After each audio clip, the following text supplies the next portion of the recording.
Yan. Hello guys, nandito kami ngayon sa Suzuki Dasmariñas. Kasama ko si Mrs. Bumili kami ng ganitong sasakyan para sa rest house namin. Para yung mga guest na walang sasakyan, pwede kami mag-offer ng shuttle para sa inyo. Alright. Yan. So, isa pang reason kung bakit ako dito kumuha ay dahil dun sa lalaki ngayon. Yun, si Jopet. Yan yung dati kong stop sa rest house. Ngayon nagtatrabaho na siya sa akin dito sa Suzuki. So, sabi niya wala pa raw siyang sale. Kaya dito kami kumuha. Para matulungan ko siya. Alright. Ayan. So, since nandito na rin tayo sa Suzuki, paita ko sa inyo itong Ertiga. Ayan. Ayan na itsura niya guys. No?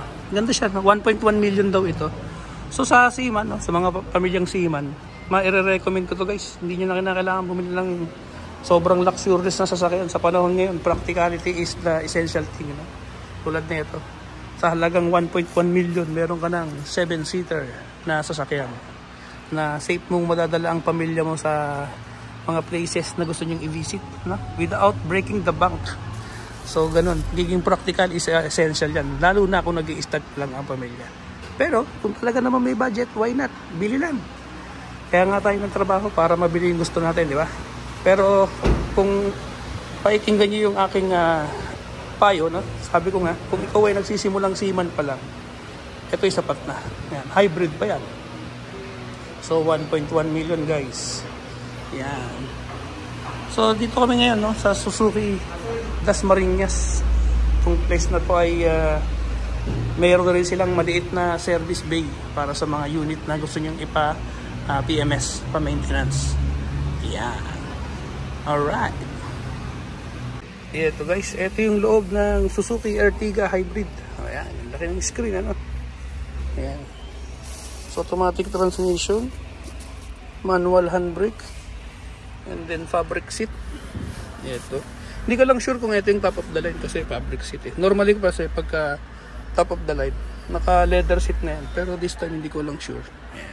Kasi hindi ako masyadong, ngayon ko lang nakita to sa personal, itong hybrid na to. Ayan. So marami na rin siya dito control, ano? Meron na rin siyang yan, tulad yan, Bluetooth button, call, and then ito mga mode, ito mga selector. Ayan. Tapos sigurado ako dito may aircon. Ayan. So maganda siya. Yun. So yun nga, sana ma-release kagad yung unit na kinuha namin para magamit namin sa outing. Ayan. Yun. Okay, so ngayon ito si Jopet. Hello po. Ano, happy? Okay. Happy. First customer, Cap Benny. First customer, yan. So mga Seaman na gusto ng unit tulad ng sinabi ko kanina, maging practical. Lalo na kung nag-uumpisa pa lang na marino, di ba? So saan ka ba matatagpuan, Jopet? Number mo? Lang yun sa Litran 2, Dasmariñas, Cavite. So, front lang siya ng Toyota. Tapos yung number mo, ilalagay ko na lang dito sa ilalim ng screen. Yes. Okay? Okay, text mo sa akin mamaya yung number. Okay, sige. Uwi na kami. Sana ma-release sa Sabado o kaya Biyernes. Ha? Yung payment nun, yung down payment. Yung down payment is dito na lang. Pupunta kami dito sa release date. Tsaka kami magbabayad ng 80,000. Kasi nagbayad na kami ng 5,000. Ah, di ba? Galing ko sa mat, di ba? Alright. Sakay ka na, darling. Uwi na tayo. Sarado pala. Yan. O, sige. Bye-bye. Thank you.